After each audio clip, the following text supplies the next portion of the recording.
नमस्कार बच्चों, फिर से स्वागत करते हैं आपको एक नए वीडियो में। अभी तक हमने कंपेयरिंग क्वांटिटीज में 2 वीडियो बना ली है, 2 या 3 वीडियोस हमने बना ली है। उसमें हम कुछ इस तरीके से चीजें पढ़ रखे हैं कि परसेंटेज क्या होता है, परसेंटेज की मीनिंग क्या होती है, उसके बाद परसेंटेज को किस तरीके से फ्रैक्शन में चेंज करते हैं, डेसिमल में चेंज करते हैं, एंड डेसिमल से कैसे हम फ्रैक्शन में चेंज करते हैं। उससे रिलेटेड बहुत सारे हमने क्वेश्चंस भी सॉल्व किए हैं। उसके बाद हमने पढ़ा, जैसे हमने पढ़ लिया converting decimal to percentage, estimation आप हमने ये इन तस्वीरों को परसेंटेज में कन्वर्ट करना सीख लिया था, यूज ऑफ परसेंटेज कर लिया था, परसेंटेज से रिलेटेड क्वेश्चंस हमने कर लिए थे, और उसके बाद ये एक्सरसाइज भी हमने कर ली थी। रेशियो टू परसेंटेज, रेशियो में गिवन है तो उसे परसेंटेज में कन्वर्ट करना, वो भी हमने देख लिया था, सीख लिया है। अगर आप इस बार पहली बार इस वीडियो को देख रहे हो तो इससे पहले 2-3 वीडियोस बन चुके हैं, उनको आप देखेंगे। इंक्रीज और डिक्रीज एज परसेंटेज भी मैंने आपको बता दिया है। आज हम शुरू करेंगे, मुझे लग रहा है हम यहां से, prices related to an item और बाइंग एंड सेलिंग।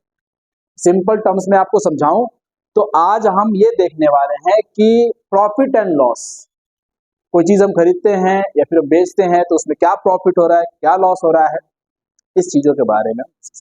तो जनरली ये सारे बच्चे, आप बोलो अपनी मम्मी के साथ या खुद ही पापा के साथ या अकेले भी मार्केट जाते हो चीजों को खरीदने, फिर वहां पे चीजें खरीद के लाते हो, फिर आपको पूछा जाता है क्या प्राइस था, कितने में खरीदे, क्या क्वांटिटी थी। आपसे ये भी पूछा जा सकता है कि पहले कीमत कुछ और था, अब कीमत कुछ और हो गई है, तो कितना परसेंट इंक्रीज हुआ है। ऐसे बहुत सारे सवाल आपसे पूछ जाए, नहीं भी पूछ जाए तो आपका मन करता होगा जानने के लिए कि कितना परसेंट इंक्रीज किया है। तो सारी चीजें आज हम इस वीडियो में देखेंगे, सीखेंगे। तो बिना देर किए हुए सीखना शुरू कर देते हैं। पीछे वाले वीडियो में हमने परसेंटेज का इंक्रीज एंड डिक्रीज पढ़ लिया है, तो यहाँ हम पढ़ेंगे कि prices related to an item या फिर बाइंग एंड सेलिंग, किसी भी चीज की कीमत। सपोज कर लो शॉपकीपर पर हम गए और यहाँ पे एग्जाम्पल के तौर समझा रहा है कि कोई चीज आपने 600 रुपए में खरीदी है और आप उसको बेचने वाले हो 610 रुपए में। 600 की आपने चीज खरीद ली और बेचो कितने में, 610 रुपीज में। अब बताओ आपको प्रॉफिट होगा कि लॉस होगा? ऑफ कोर्स आपको प्रॉफिट होगा। देखिए सिचुएशन प्रॉफिट क्या है। कई बार ऐसा भी हो जाता है कि हम जितने में चीजें खरीदते हैं हमें सस्ते में बेचनी पड़ जाती है। आप में से कोई सब्जी बेचता हो या फिर सब्जी ना बेचता हो तो सब्जी बेचने वाले को जानता हो। सपोज करो आप कोई सब्जी खरीद के लाया सब्जी वाला, और उस दिन फिर बारिश हो गई तो सब्जी बेच नहीं पाया। सब्जी 100 रुपए की खरीद के लाया है और फिर बेचना पड़ गया उसको 80 रुपए में, फिर लॉस हो गया उसका। ऐसी भी सिचुएशन बन जाती है कि चीजें लॉस में बिकनी पड़ जाती है, तो चीजें लॉस में जाती है। तो कुछ टर्म्स हैं जो आपको जाननी जरूरी है, वो ये है जो मैं बार बार यूज करूंगा, आप भी यूज करेंगे। कॉस्ट प्राइस को शॉर्ट फॉर्म में सीपी लिखते हैं। सी स्टैंड्स फॉर कॉस्ट और P stands for price. So cost price का मतलब हो गया CP. Selling price, cost price का मतलब क्या हुआ कि जितने में हमने चीजें खरीदी है, मार्केट में जाकर हम चीजों को खरीदते हैं तो जितने में खरीदी है उसको हम बोलते हैं कॉस्ट प्राइस। हिंदी वाले बच्चों के लिए क्रय मूल्य होता है, खरीदने वाला कीमत। सेलिंग प्राइस एसपी, एसपी से रिप्रेजेंट करते हैं। अब आप समझ ही रहे हैं, एस से सेलिंग हो जाएगा और पी से प्राइस हो जाएगा, तो सेलिंग प्राइस इस तरीके से होगा। अब प्रॉफिट कब होगा, लॉस कब होगा? जब आप जितने में खरीद कर लाए हैं वो कीमत बेचने वाली कीमत से कम है। खरीदे कम में है और बेच ज्यादा में रहे हैं। बेचने वाली कीमत मतलब कि सेलिंग प्राइस। तो जब सेलिंग प्राइस ज्यादा हो, सेलिंग प्राइस ज्यादा हो, कॉस्ट प्राइस ये ज्यादा हो, जिधर मुंह खुला रहता है वो ज्यादा बड़ा होता है। तो ये अगर ज्यादा है तो इसका मतलब ये हुआ कि इस कंडीशन में उसको प्रॉफिट हुआ है। क्या हुआ है? प्रॉफिट। और प्रॉफिट यहां पर लिखा हुआ, प्रॉफिट फाइंड कैसे करोगे? आपने बेचा कितने में और खरीदा। यहाँ पर अगर आपको प्रॉफिट फाइंड करना पड़ता तो आप कैसे फाइंड करते हैं कि 610 रुपए में आपने बेचा है और खरीदा कितने में था, 600 में, तो प्रॉफिट कितने क्या हो जाता है, 610 में से आप 600 घटा देते, तो 10 रुपीज का प्रॉफिट होता है। तो आपने क्या किया, ये सेलिंग प्राइस था, बेचा हुआ कीमत, और आपने खरीदा था, कॉस्ट प्राइस कर दिया। तो एक्चुअली में सेलिंग प्राइस में से कॉस्ट प्राइस क्या कर दिया आपने, माइनस कर दिया, सब्ट्रैक्ट कर दिया, घटा दिया, तो वहां से क्या आया, प्रॉफिट आ गया। तो ये प्रॉफिट का फॉर्मूला भी कई बार बच्चे याद कर लेते हैं, बट याद ही क्या करना, ये तो होना ही है, क्या याद करोगे इसमें, आप समझ गए हैं, यही काफी। अगर जितने में खरीदे हो कॉस्ट प्राइस और जितने में बेच रहे हो सेलिंग प्राइस, दोनों सेम टू सेम हो, तो क्या प्रॉफिट एंड लॉस होगा उसमें, कोई प्रॉफिट कोई लॉस नहीं, no profit no loss, no profit no loss की सिचुएशन। जितने में खरीदा उतने ही में बेच रहे हैं, तो कोई प्रॉफिट एंड लॉस का होने का कोई सिचुएशन नहीं बनता। तो एक कंडीशन आपने देखी, जब सेलिंग प्राइस ज्यादा है कॉस्ट प्राइस कम है, तो प्रॉफिट की सिचुएशन। दूसरी condition, selling price and cost price दोनों सेम टू सेम है, नो लॉस नो प्रॉफिट। अब तीसरी सिचुएशन आई, वही बारिश हो गई थी, सब्जी सड़ गया था, इसलिए सस्ते में बेचना पड़ा। आप खरीद के लाए महंगे और बेचना पड़ गया सस्ता। इट मीन जो खरीदा हुआ कीमत है, that is the cost price, वो ज्यादा है इससे, सेलिंग प्राइस से। सो ऐसी सिचुएशन जब बनेगी तो आपको लॉस होगा। लॉस कैसे फाइंड करोगे, हमेशा बड़ी वैल्यू में से छोटी वैल्यू फाइंड घटानी पड़ती है। लॉस हो या फिर प्रॉफिट हो, आप कैसे फाइंड करते हैं, बड़ी वैल्यू में से छोटी वैल्यू को क्या करते हैं, घटा देते हैं, सब्ट्रैक्ट कर देते हैं, तो आपका या तो प्रॉफिट आता है या फिर लॉस आता है। तो इस कंडीशन में जब आपको लॉस होगा तो आपने ज्यादा में खरीदा है और कम में बेचा है, तो ज्यादा खरीदने वाला पहले लिखोगे और बाद में बेचने वाला वहां लिखोगे, तो इस क्या हो जाएगा, लॉस आ जाएगा। ठीक है, ओके, ये बात आपको समझ में आई है। प्रॉफिट एंड लॉस आपने फाइंड कर दिया, लेकिन सवाल बोलता है कि प्रॉफिट परसेंट बताओ या लॉस परसेंट बताओ, प्रॉफिट परसेंट या लॉस परसेंट। तो कुछ भी पूछ ले, या तो प्रॉफिट परसेंट पूछे या फिर लॉस परसेंट पूछे, आपको क्या करना है, ये ध्यान रखना कि प्रॉफिट या लॉस किस चीज के ऊपर होता है, कॉस्ट प्राइस के ऊपर होता है। आपको कैसे पता चलता है कि आपको प्रॉफिट हुआ या लॉस हुआ, आपके जेब से कितने पैसे खर्च हुए हैं और फिर जेब में कितने आए हैं, उससे आपको पता चलता है कि आपको प्रॉफिट हुआ या लॉस हुआ। सपोज करो आप जेब में 500 रुपए लेकर निकले और शाम तक बिजनेस किया, व्यापार करा, और रात में आए जब आपके जेब में 600 रुपए थे, अब बता प्रॉफिट हुआ या लॉस, ऑफ कोर्स आपको प्रॉफिट हुआ है। तो जो भी सिचुएशन होती है वो प्रॉफिट या लॉस कॉस्ट प्राइस के ऊपर होती है। तो उस कंडीशन में ध्यान रखना कि हमेशा प्रॉफिट या लॉस जब फाइंड करना होगा तो आप नीचे में बेसिक वैल्यू रखना, बेसिक वैल्यू मतलब कॉस्ट प्राइस रखना। जनरली क्वेश्चन अगर ना पूछे, आपके लेवल पे मुझे उम्मीद कम है कि पूछेगा, बट जनरली आप ये ध्यान रखना कि प्रॉफिट या लॉस के लिए नीचे कॉस्ट प्राइस ही लिखना है, ऊपर जब प्रॉफिट परसेंट की बात करेगा तो प्रॉफिट लिख देना मल्टीप्लाइड बाय 100, क्योंकि परसेंट के लिए क्या करना है, मल्टीप्लाई किससे करना होता है, 100 से। आपने पहली वीडियो में भी देखी है ये बात, दूसरे में भी यही बात बताई थी, फिर से भी बता रहा हूं, जब भी आपको परसेंटेज वैल्यू फाइंड करनी है तो मल्टीप्लाइड बाय 100 करना पड़ता है। तो प्रॉफिट के लिए profit upon CP multiplied by 100, ये होगा प्रॉफिट परसेंट का, प्रॉफिट परसेंट। अगर लॉस परसेंट चाहिए तो लॉस परसेंट का मतलब क्या हुआ, लॉस कितना हुआ, सीपी मल्टीप्लाइड बाय 100, ये लॉस परसेंट होगा।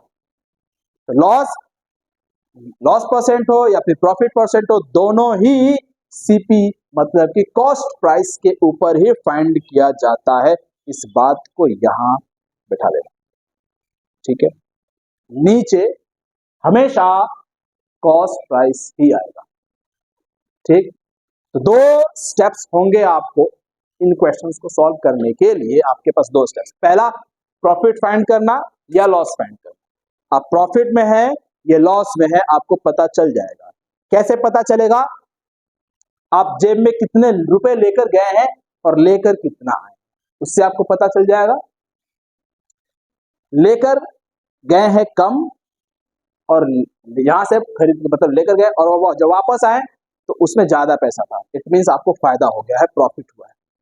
अब जितना लेकर गए हैं उससे कम लेकर आए, इसका मतलब लॉस हो गया। तो दोनों आप फाइंड कर सकते हैं।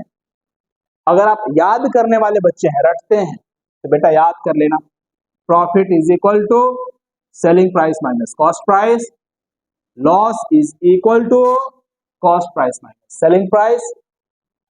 ये फॉर्मूला है, फॉर्मूलों को याद कर लेना। बट मैं समझता हूं कि अगर बच्चा समझ जाए तो ज्यादा बेहतर सिचुएशन। फिर भी आपको जैसे है वैसा कीजिए, क्वेश्चन बनना चाहिए।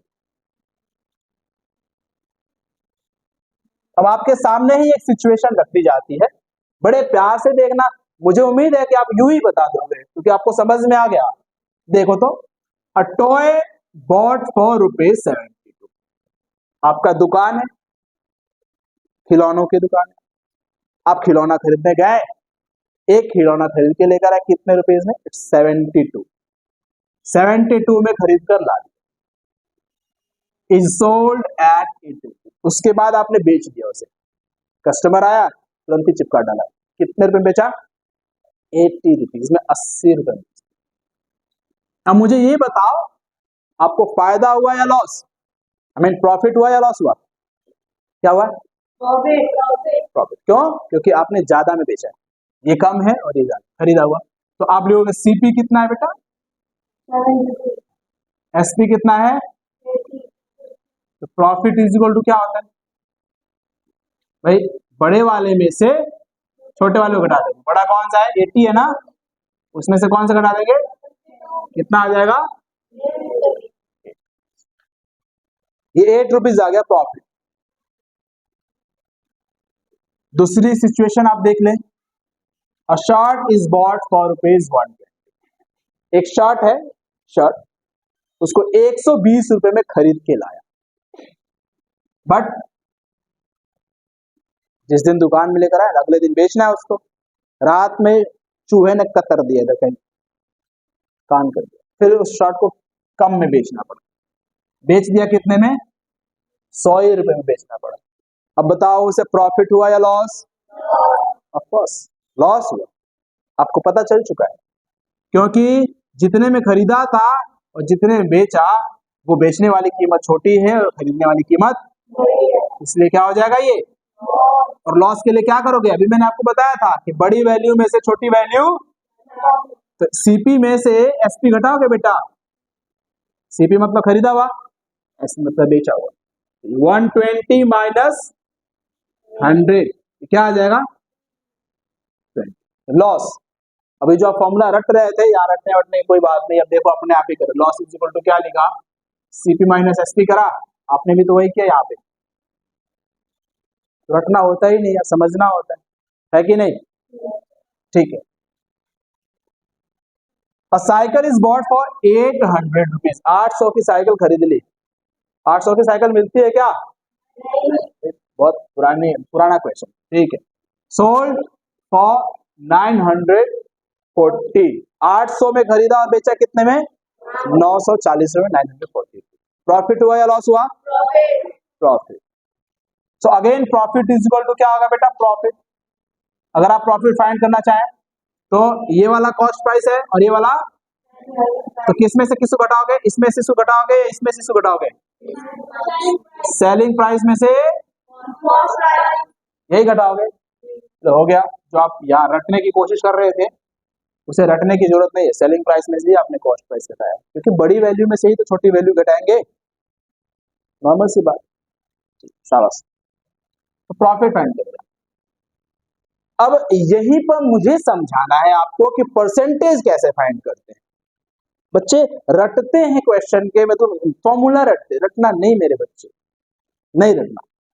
देखो परसेंटेज, अगर इसी क्वेश्चन में जो पहला क्वेश्चन है आपका, इसमें बोल दे कि खिलौने में उसे प्रॉफिट हुआ या लॉस, वो फाइंड कर दीजिए, और कितना परसेंट प्रॉफिट या लॉस हुआ, कितना परसेंट। अभी ये परसेंट में फाइंड नहीं किया है, परसेंट में फाइंड करना है। तो प्रॉफिट परसेंट के लिए मैंने क्या बताया था बेटा? कि प्रॉफिट कितना हुआ है 8 रुपीज का। कितने पर हुआ है, कितने में खरीदा था, इनिशियल वैल्यू नीचे लिखोगे, मैंने बताया आपको कि नीचे हमेशा सीपी लिखना है, और मल्टीप्लाइड बाय 8 से कितने बार में 9 टाइम्स में, क्या हो जाएगा 100/9%। ये आंसर लिख दो, या मुझे आता है, मैंने पहले से ही रट मार रखा है मतलब जब पढ़ाई करी थी मुझे याद है 1/9 इज इक्वल टू 11:1/9%। जो भी बच्चे प्रिपरेशन करे हैं कभी गवर्नमेंट जॉब की, उनको ये पता होता है, जुबान पर याद रहता है। तो ये परसेंटेज में आ गया। अगर आप ये आंसर लिखते हो तो भी चलेगा, कोई दिक्कत नहीं। लास्ट में परसेंटेज का सिंबल लगाना जरूरी है, वरना गलत हो जाएगा आपका, ठीक है। और shirt is bought 120 and so, तो इसमें भाई क्या हुआ था, लॉस हो गया था। कितना हुआ था लॉस, तो लॉस परसेंट फाइंड करना बेटा। तो लॉस परसेंट का मतलब क्या हुआ, लॉस कितने का हुआ, कितने के ऊपर, हमेशा सीपी नीचे लिखेंगे और मल्टीप्लाइड बाय, काट दो कितने बार में 6 टाइम्स। अब ये हो जाएगा 6 से अगर तुम डिवाइड करते हो तो कितना हो जाएगा 16:2/3%। डिवाइड कर दो 6 से, 100 में डिवाइड करोगे तो मैं नहीं आता तो कोई बात नहीं, 6 1 जा और 6 6 जा 34 आ जाएगा, है ना। तो ये आ जाएगा 16:4/6, 2 2 जा 2 3 जा, तो ये हो जाएगा 16:2/3%।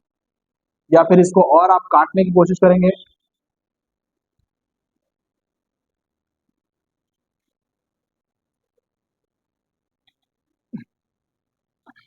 तो काट के भी कर सकते हैं। 6 आ गया 2 से 3 टाइम्स में, 2 से 50 टाइम्स में, 50/3 आ जाएगा। अब आएगा 16:2/3%। तो यह आसान। तो कहने का मतलब मेरा ये है कि आप रिलैक्स माइंड के साथ इन चीजों को देखते जाओ, और आपको आ रहा है, ज्यादा घबराना नहीं है। यही होता है मैथमेटिक्स में, केवल यही होता है, जमा घटा गुना भाग, इसके अलावा कुछ भी नहीं। बाकी ये सीखना होता है कि कौन सी सिचुएशन है तो क्या करेंगे। प्रॉफिट और लॉस तो आप जानते ही हो, मार्केट जाते ही, बड़ी बात नहीं है, आसान हो जाएगा। तो जो भी हमने अभी डिस्कशन करी है प्रॉफिट और लॉस एज अ परसेंट, वो भी आपने कर लिया। जो देखो हम वहां सॉल्व कर रहे थे, वो यहाँ पर आकर सोल्यूशन दे रखा है, हमने करा था 11:1/9%, यहाँ पे हम यहाँ करने वाले थे 16:2/3%। देखो वही बात यहाँ आ रही, मुश्किल तो है ही नहीं ना मेरे बच्चे। आइए एग्जाम्पल नंबर 12 देख लेते हैं। The cost of flower vase is 120 if the shopkeeper sells it at a loss of 10%, find the price at which it is sold। किसी फ्लावर वेस्ट की कीमत जो है वो 120 रुपया, और दुकानदार को उसे नुकसान में बेचना पड़ गया। कितने परसेंट का नुकसान हो गया बेटा, नुकसान हो जाता ना भाई। दुकानदार मान लो कि फ्लावर फूल बेचने के लिए आया और बारिश छूटी ही नहीं, बारिश ही बारिश बारिश, तो सड़ जाता है फूल, तो सस्ते में बेचना पड़ जाता है। या फिर उसको ऐसा लगेगा भाई बारिश नहीं छूटेगी, जल्दी से बेच दो वरना सड़ जाएगा, नुकसान हो जाएगा, कम रेट में ही बेच दो, तो उस कंडीशन में वो बेच सकता है। फिर उसे लॉस हो गया कितने का, 10% का। तो फिर कह रहा है कि विच इज सोल्ड, कितने रुपए में बेचा है।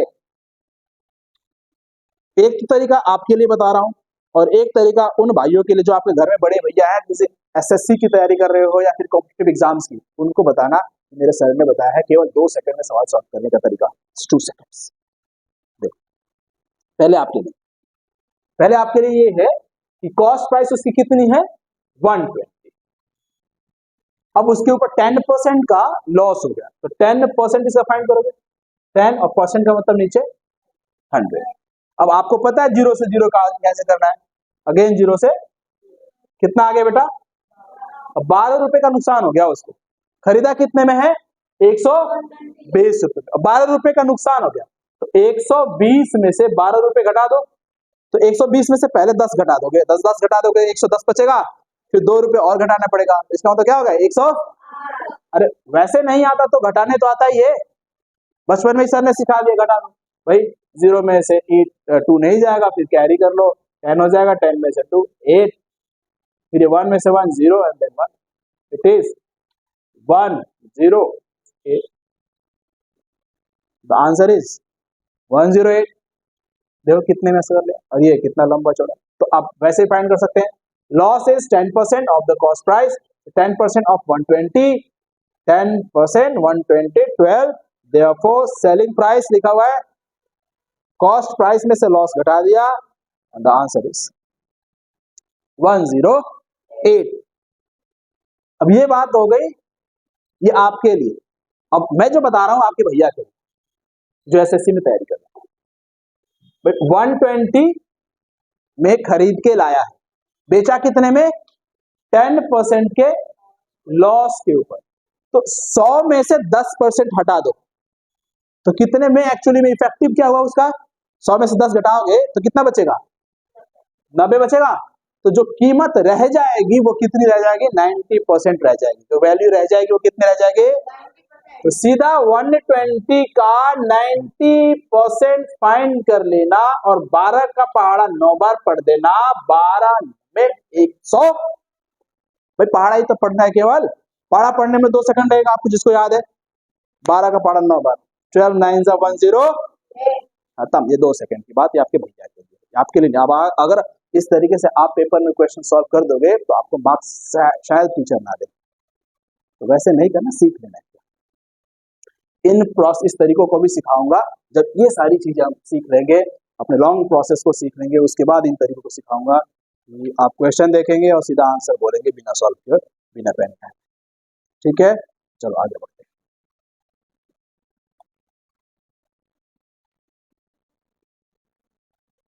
देखो, selling price of a toy car is 540 rupees. आप किसी टॉय कार को बेच रहे हो, कितने में बेचा आपने 540 रुपए, 540 रुपीज में बेच दिया। If the profit made by shopkeeper is 20%, बेचा इतने में, खरीदा होगा कम में, क्यों, क्योंकि प्रॉफिट हो गया कितना परसेंट 20% की प्रॉफिट, 20% की profit. What is the cost price of the toy, तो खरीदा कितने में था, खरीदा कितने में था, अगर मैं वैसे बात करूं, लेकिन अपनी वही क्या, देखो आपके लिए बता देता हूं, खरीदा कितने में था, यू डोंट नो कि खरीदा कितने में था। तो इसको सॉल्व करने के कई सारे तरीके हैं, उन तरीकों में से मैं एक तरीका बता रहा हूं जो लेट करके सॉल्व करते हैं, जो जिस इसने पहले जैसे बनाया है वैसे एक बार सिखा देता हूं, फिर मैं दूसरा तरीका सिखाऊंगा कि लेट कर लीजिए कि उसकी जो 20% प्रॉफिट, इट मीन्स 100 रुपए में 20 रुपए का प्रॉफिट हुआ है, प्रॉफिट 20 रुपीज हो गया, तो उसने बेचा कितने में 120। मान लीजिए वो 100 रुपए में खरीद के ले आया और 20 रुपए का उसको प्रॉफिट हो गया, तो बेचा कितने में 120 रुपीज, 120 रुपीज में, बट वो 120 रुपीज में नहीं बेचा है, बेचा कितने में है 540 रुपीज। तो यहां से यूनिट मेथड को यूज करके आप फाइंड कर लेंगे उसने खरीदा कितने में, कैसे कि 120 रुपए में सेल करता है जब उसने खरीदा है 100 रुपए, sold in rupees 120 when it is bought in 100 rupees, sold करेगा 1 रुपीज में when it is bought in 100 upon 120, इसको डिवाइड करते हैं, फिर बेचेगा 540 में जब उसने खरीदा था, ये जो वैल्यू आएगी वो होगा आपका आंसर। बट ये बात आपको समझ में नहीं आ रही, मैं समझ रहा हूं, तो क्या कर सकता हूं मैं, आपको सिंपल वे में आपको समझा सकता हूं, आसान तरीकों में, ये इसको सॉल्व कर सकते हैं। घबराना नहीं है, बड़े प्यार से देखो, एकदम प्यार से कैसे हम इसको सॉल्व करते हैं। यहां खाली जगह है, यही सॉल्व कर देता हूं। आप मान लो कि उसकी कीमत x रुपीज है, लेट कर लेते हैं, let the cost price of toy car है क्या, toy car is equal to x rupees, x रुपए में उसने खरीदा था, ठीक है। प्रॉफिट कितना हो गया बेटा, प्रॉफिट इज इक्वल टू 20%, ठीक। देयरफॉर सेलिंग प्राइस होगा वो क्या हो जाएगा, x का 100 में ये जोड़ दो, 100 में 20 जोड़ो कितना हो जाएगा 120%, कितना हो जाएगा बेटा 120%, ये सेलिंग प्राइस है। बट एक्चुअली जो क्वेश्चन कह रहा है वो ये कि सेलिंग प्राइस ये नहीं है, सेलिंग प्राइस क्या है 540 है, but selling price is equal to 540, तो कुछ नहीं भाई, x multiplied by 120% is equal to 540 करो, इतना तो किया जा सकता है, बहुत आसान है। अब ये आपको सॉल्व करना है, इधर लाता हूं, x मल्टीप्लाइड बाई 120% का मतलब क्या हो गया नीचे 100 मल्टीप्लाई, अच्छा is equal to 5, cross multiply करने आता है बेटा, ये वाली वैल्यू इससे मल्टीप्लाई और ये वाली वैल्यू इससे multiply, x multiplied by 120 is equal to 540 multiplied by 100, now x is equal to 540 multiplied by 100 upon 120। अब इसको तो सॉल्व कर लोगे, कर लो, 0 से 0, 12 से कटेगा क्या सीधा, 2 से काटो, 6 टाइम्स में, 2 से 5 टाइम्स, 6 से 9 टाइम्स में, और एक 0, 9 से 4 5, 9 पंजे 45, it's 450, so x is equal to क्या आ गया 450, और x क्या था, let the cost price of the, तो इसका मतलब ये हुआ कि उसने कितने में खरीदा था 450 रुपए में खरीदा था, 20% की प्रॉफिट कमाने के बाद उसे 540 में बेच दिया। शॉर्टकट में बताओ, अगर आप में से कोई होशियार बच्चा है तो वो भी कर सकता है। अब इस वैल्यू को 540 है ना, ये एक्चुअली में ये 120% के बराबर है, आपको फाइंड करना 100%, 120% के इक्वल है, तो 120% के इक्वल है और 100% फाइंड करना है, तो क्या करना है कि 120% मतलब 1% इज इक्वल टू कितना आ जाएगा 540 बटे में 120, और 100% के लिए 100 से मल्टीप्लाई, तुरंत कैलकुलेट करोगे आ जाएगा 450। ये उन भाइयों के लिए जो एसएससी की प्रिपरेशन करते हैं, आप देख ले ऐसे सॉल्व होता है, फंडामेंटल वही जा रहा है, आपको टीचर डायरेक्ट ऐसे बता देता है, आप फिर पजल्ड रहते हैं कि ये हो कैसे रहा है। ये शुरुआत यही से होती है इन छोटे बच्चों की क्लासेस से, ठीक है। आगे बढ़ते हैं, ट्राई दीज है, मैं केवल आपको समझा देता हूं और ये उम्मीद करता हूं कि आप घर पे इसे बनाएंगे। A shopkeeper bought a chair for 375 rupees and sold it 400 rupees में, फाइंड द गेन परसेंट, कितना गेन परसेंट हुआ, तो कितने रुपीस का प्रॉफिट हुआ बेटा, कितने के ऊपर 370 और मल्टीप्लाइड बाय, इसको कैलकुलेट कर लोगे परसेंटेज आ जाएगा, खत्म। Cost of an item is 50 रुपया and sold it, profit 12%, find the selling price, कुछ भी नहीं करना, 50 रुपीज में खरीद के लाया और 12% का प्रॉफिट हो गया, तो 12% इसका फाइंड कर लेना, जो भी आएगा, जो भी क्या आएगा इधर काट ही देता हूं मैं, 6 रुपीज, 6 रुपए आएगा, तो 6 रुपए किस में जोड़ दोगे, 50 रुपए में खरीद के लाया और 6 रुपए फायदा हो गया, कितने बेच दिया 56 में बेच दिया, आसान है। Next, article was sold for rupees 250, profit है 5%, कॉस्ट प्राइस बता दो, जो अभी अभी करा था वैसे ही करेंगे, इसको सॉल्व कर लेना। आइटम सोल्ड कितने में, लॉस हो गया, कॉस्ट प्राइस बता दो, अब ये दोनों ही बता देता हूं वरना घबरा जाओगे आप। 250 रुपए में क्या है बेचा है, प्रॉफिट हो गया है 5% का। प्रॉफिट का मतलब क्या हो गया, 105% की वैल्यू है, तो 1% की वैल्यू क्या, 105 से डिवाइड कर, 100% की वैल्यू क्या रहेगा, मल्टीप्लाइड बाय 100। अभी थोड़ी देर पहले इसी क्वेश्चन को, मतलब ऐसे ही टाइप के क्वेश्चन किया है, तो वहां से आप समझ सकते हो कि इसको कैसे सॉल्व कर रहे हैं। ठीक, तो यहाँ से जब कैलकुलेट करोगे जो भी आंसर आएगा आपका वो इसका आंसर होगा। उसके बाद क्या रहा है, लॉस हो गया है 5% का। जब यहाँ प्रॉफिट हो रहा है तो जोड़ के आ रहा है, और लॉस हो रहा है तो 5%, तो इसका मतलब घट के आएगा। 95% की जो वैल्यू है 540 है, तो 95 और मल्टीप्लाइड बाय 100, तो ये हो जाएगा आपका टोटल कितने में उसने खरीदा था। बात समझ पा रहे हो, समझ में आना चाहिए, इसको आप देखोगे समझ में आ जाएगा। कॉन्सेप्ट अभी सीख रहे हैं, वही एक बार जब हम आएंगे तो एक एक करके क्वेश्चन भी सॉल्व करेंगे, तो घबराना नहीं है। अभी मैं कॉन्सेप्ट सिखा रहा हूँ, आपको सिखा रहा हूँ कि चीजें होती क्या है।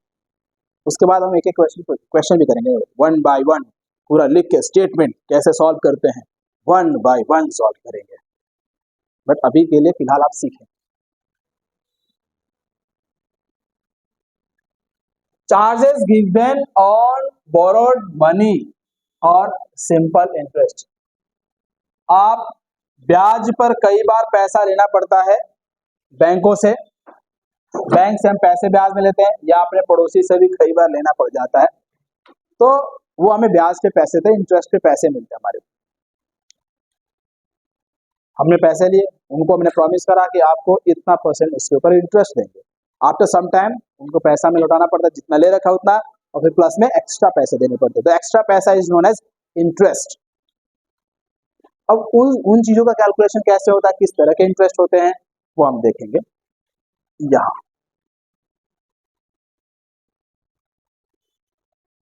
ठीक है, अब ये कह रही है कहानियां कि बैंक से लोन लिया और उसके बाद उसको बोरो किया, फिर प्रिंसिपल के ऊपर उसे कुछ देना पड़ा, तो वो क्या है, इंटरेस्ट है। जैसे मान लो कि आप बैंक में गए और बोला कि मुझे एक घर खरीदना है, घर खरीदना है, और आपने बैंक से पैसे लिए। बैंक ने बोला कि भाई मैं आपको पैसे यूं ही नहीं दूंगा, मुझे कुछ एक्स्ट्रा चाहिए। तो आपने बोला क्या एक्स्ट्रा चाहिए, उसने बोला 5% मुझे ईयरली इंटरेस्ट चाहिए, 5%। तो 5% का मतलब क्या हुआ, आप स्टार्टिंग वाले दिन को याद कीजिए, जब पहली वीडियो हमने बनाई थी। 5% का मतलब क्या, अगर आप मेरे से 100 रुपए लोगे तो 5 रुपए एक्स्ट्रा मुझे आपको देना पड़ेगा। मतलब जब आप रिटर्न करोगे तो मुझे आपको 105 मतलब 105 रुपए देने पड़ेंगे 100 रुपए पर। बट आप घर खरीदने वाले हैं तो पैसे आपको ज्यादा चाहिए, तो उसके अकॉर्डिंगली आप कैलकुलेट करें। तो इंटरेस्ट, तो 100 रुपए क्या हो गया, जो 100 रुपए हो गया वो प्रिंसिपल हो गया, मतलब इतना तो मैं लेकर आया। फिर उसके ऊपर इंटरेस्ट बनेगा, तो लाइक 5 रुपए, जो 5 रुपए हो गया वो इंटरेस्ट हो गया। जब दोनों को जोड़ देंगे तो ये जोड़ने के बाद जो बनेगा उसको अमाउंट बोलेंगे, और वही फिर हम रिटर्न करेंगे बैंक को, या फिर कोई और मुझे पैसा दे रखा है उसको। तो ये जो टर्म है आप समझ रहे, जो हम लेते हैं ओरिजिनल पैसा उसको प्रिंसिपल बोलते हैं, जो उसके ऊपर एक्स्ट्रा देना पड़ता है इंटरेस्ट होता है, दोनों को मिला देते हैं फिर अमाउंट बनता है। ये बात समझ में आ गई, अच्छी बात है, समझ में आ गई।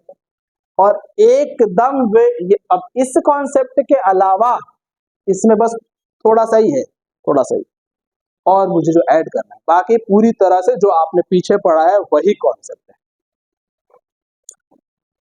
क्या कॉन्सेप्ट है और क्या थोड़ा सा जोड़ना है मुझे, आप बैंक में गए, बैंक ने बोला बेटा आपको 10% पे मुझे 10% पे आपको इंटरेस्ट पे पैसे मिलेंगे 1 साल के। आप बैंक से 100 रुपए लेकर आए थे, 1 साल पूरा होते ही बैंक बोलेगा बेटा आजा 10 रुपए मुझे एक्स्ट्रा दे दे।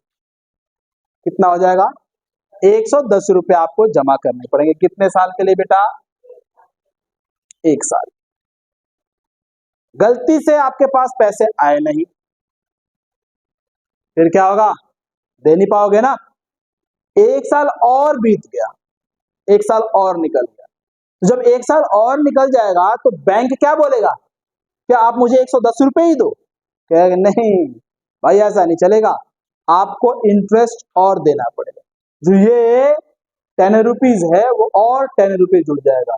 तो 100 रुपए पहले से था और 10 रुपीज में क्या हो जाएगा, 2 से मल्टीप्लाई हो जाएगा तो कितना हो जाएगा, ये 20 हो जाएगा, 20 और ऐड हो जाएगा, दैट बिकम्स। तो जो एक्चुअली में इंटरेस्ट यहां पर आया, इंटरेस्ट वो कितना आ गया, 20 का।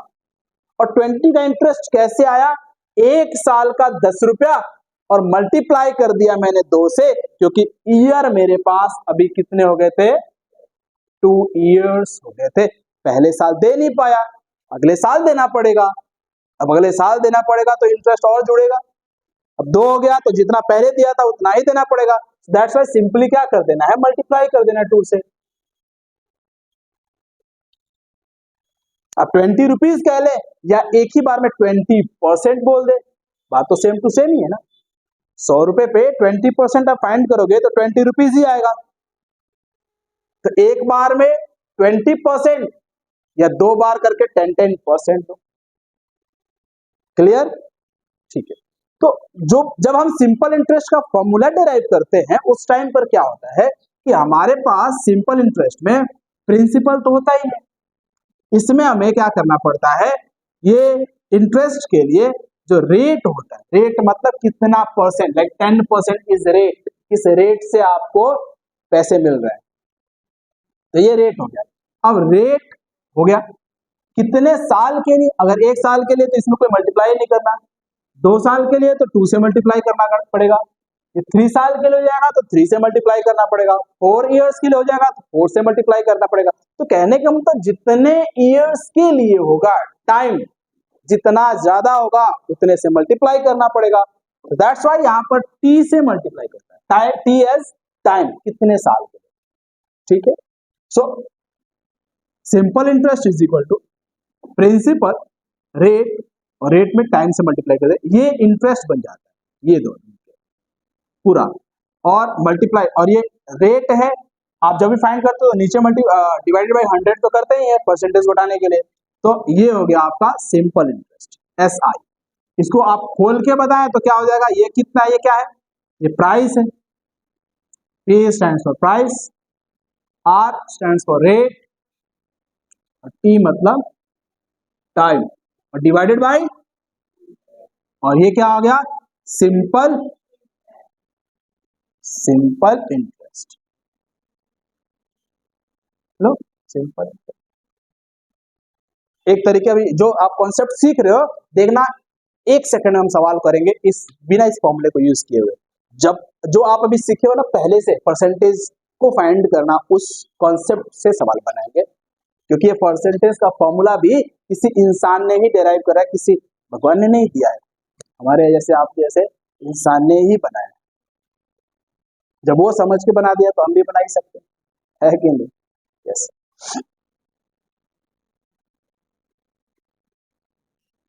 ध्यान देना,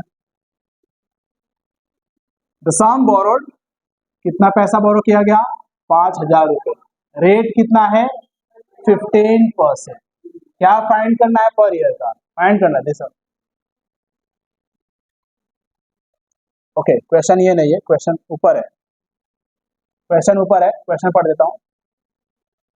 क्वेश्चन ये है, अनीता टेक्स अ लोन 5,000 का eight rate 15% per annum, find the interest she has to pay at the end of 1 year. 1 साल के बाद कितना करना पड़ेगा, लो भाई 5,000 के ऊपर कितना, 15% के लिए नीचे 2 जीरो से 2 जीरो निपटा डाला, 15 का टेबल आता है क्या, 15 का पाड़ा 5 में पढ़ दो, 15 5 जा 75 और 1 जीरो चिपका डालना है क्योंकि 1 जीरो यहाँ पे बच रहा है। 75 रुपीज क्या होगा, इंटरेस्ट होगा, है ना। अब ये 75 रुपीज जुड़ जाएगा किसमें, तो 5,000 पहले से बेटा और 750 रुपए और दे दोगे, कितना हो जाएगा 5,700। ये टोटल क्या हो जाएगा, अमाउंट होगा कि नहीं होगा, अरे अमाउंट हो जाएगा ना। ये क्या था, सिंपल, ये इंटरेस्ट, ये 15 क्या था, 15 रेट था, 15%। आसान है कि नहीं? आपने कहीं भी आपने यूज करा है वो formula P into R into T? नहीं किया, करने की जरूरत ही नहीं है। वो करके कौन सा ज्यादा 30 मार्क है? देखो ये वही आया 750, वही आपकी तरह आंसर आया। Okay, interest for multiple years, already मैंने आपको समझा दिया, 1 साल से ज्यादा हो जाएगा, 2 साल का होगा 2 से मल्टीप्लाई करेंगे, 3 साल का होगा 3 से मल्टीप्लाई करेंगे, 4 साल का होगा 4 से मल्टीप्लाई करेंगे। तो ये फॉर्मूला दे रखा है PRT अपॉन 100, किसका? ये सिंपल इंटरेस्ट का, प्रिंसिपल रेट टाइम बटे में 100, और इसको शॉर्ट फॉर्म बोल रहा है PRT अपॉन 100। अमाउंट मैंने बता ही दिया था, प्रिंसिपल प्लस इंटरेस्ट जोड़ेंगे, शुरू से हम तो यही बात करते आ रहे हैं।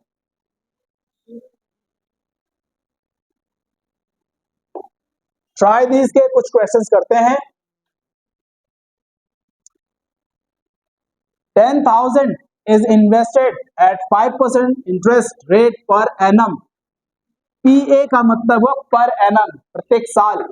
Find the interest eight the end of 1 year, 1 year के एंड में इंटरेस्ट कितना होगा? ले भाई, 10,000 के ऊपर 5%, 2 जीरो से 2 जीरो चिपका डाला, and this is 500 is the interest, right और wrong? Right. 3500 is given at 7% per annum rate of interest. Find the interest which will be revised at the end of 2 years. 2 साल। भाई 3500 1 साल में 7%, तो 2 साल में 2 से मल्टीप्लाई और मल्टीप्लाइड बाय 2 जीरो से 35 को 2 से मल्टीप्लाई करेंगे 70, 7 49, 400। आप कैलकुलेट कर रहे हैं ना, गुना कर रहे हैं, आपको गुना करने आता है। अभी 35 है, 35 से आपको मल्टीप्लाई कर देना 7, वॉट एवर द आंसर, फिर उसके बाद 2 से मल्टीप्लाई कर देना, लास्ट में आपका यही है। आप मेरे से पूछोगे सर आपने कैसे कर दिया, निपटा दिया चुटकी में। मैंने बोला कि भाई ये 35 है, ध्यान देना मेरे बच्चे, 35 है और ये 7 है और ये 2 है, तो सबसे पहले 2 से 35 को मल्टीप्लाई कर दिया, 2 से 35 को डबल कर दिया 35 को। जैसे ही मैंने 35 का डबल किया, कितना आ गया? 70, और फिर मल्टीप्लाई करना है 7 से।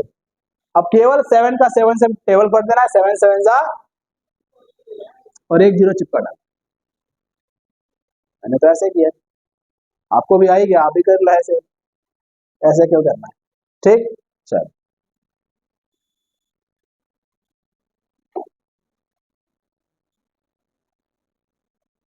₹6,050 is borrowed at 6.5% rate of interest per annum. Find the interest at and the amount. Interest भी फाइंड करना है एंड अमाउंट भी फाइंड करना है।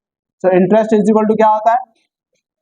6050 का 6.5%, परसेंट के लिए नीचे 100, 1 जीरो से 1 जीरो चिपका डालोगे, ये हटा दो तो नीचे आ जाएगा 10। भाई 605 को 65 से मल्टीप्लाई करके और इससे डिवाइड कर देना, जो भी आंसर आएगा यहाँ पर कर लेना आप कैलकुलेट, उसको ये हो जाएगा इंटरेस्ट। क्या होगा? इंटरेस्ट। अगर आपको अमाउंट फाइंड करना है तो प्रिंसिपल इज 6050, इसमें आप ऐड कर दोगे यहाँ वाला आंसर, मैंने स्टार बना दिया तो यहाँ वाला आंसर लिख दोगे और उसके बाद जोड़ के आंसर यहाँ पे कर दोगे, this is the amount. I hope ये बात आपको समझ में आ गई, ठीक है।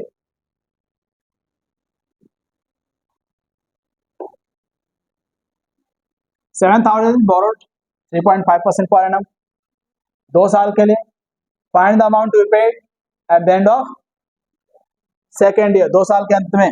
भाई 7,000 रुपए 3.5% 2 साल के लिए डिवाइडेड बाय 100 कर लेंगे, डेसिमल हटा के एक और जीरो चिपका डालेंगे, ये 3 जीरो 2 जीरो और 3 जीरो का हो गया मामला। 35 से 2 से मल्टीप्लाई करेगा 70 हो जाएगा, 70 में 7 से मल्टीप्लाई कर दूंगा, वही अभी करा था मल्टीप्लाई, 7 7 जा 49 और 1 जीरो चिपका डाला। 1 जीरो आएगा क्या? ऑफकोर्स आएगा, 35 दूनी 70, 490। ये हो गया इंटरेस्ट। अब इस इंटरेस्ट को हमने जोड़ दिया 7000 में, ये हो गया अमाउंट। देखना कौन 7,490 उधर से बोल दो या फिर ले आकर दे दो 7,490 दिस इज योर आंसर। ठीक है, ओके। अब इसमें कोई कॉन्सेप्ट है तो मैं देख लेता हूं।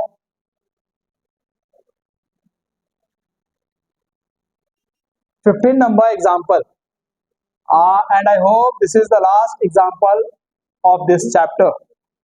Yes, this is the last example of this chapter. ये आपको मैं समझा देता हूं और उसके बाद कॉन्सेप्ट वाली क्लास खत्म होगी। अब जो आएगा एक्सरसाइज सॉल्व करूंगा। तो ये लास्ट एग्जांपल है इस वीडियो के लिए। ये एग्जांपल हम जब देख लेंगे उसके बाद एक्सरसाइज शुरू करूंगा जिसमें 1 by 1 क्वेश्चन सॉल्व किए जाते हैं। आइए, if Manohar pays an interest of 750 for 2 years of the sum 4500, find the rate of interest. Interest कितना है 750, SI is equal to 750। Time कितना है बेटा 2 years। प्रिंसिपल कितना है 4500। ठीक है, फाइंड आर क्या होगा, रेट ऑफ इंटरेस्ट क्या होगा। As you know SI is equal to P into R into time upon 100। So SI find करना है। SI कितना गिवन है 750, P कितना है 4500, रेट कितना है यू डोंट नो, टाइम कितना है 2 साल, डिवाइडेड बाय 100।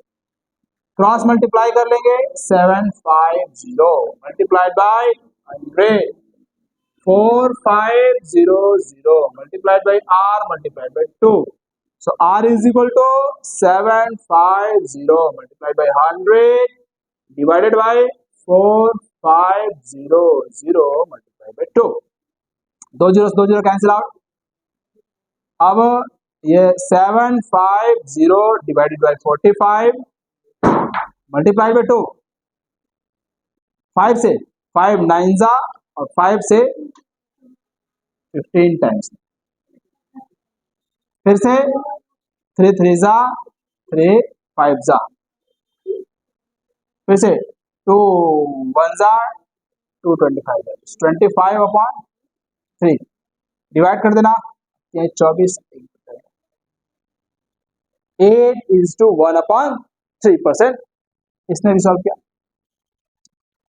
अब ये सवाल मेरे उन भाइयों के लिए जो SSC की तैयारी करते हैं या गवर्नमेंट जॉब्स की तैयारी करते हैं उनके लिए। इस क्वेश्चन को कैसे सॉल्व करेंगे आप, 2 साल में कितना हो गया 750 रुपए, तो 1 साल में कितना होगा भाई, इसका आधा हो जाएगा, जो भी होगा आधा 700 का आधा कितना हो गया 350, और 350 में 25 जोड़ 375, तो 375 रुपए आधे हो गया।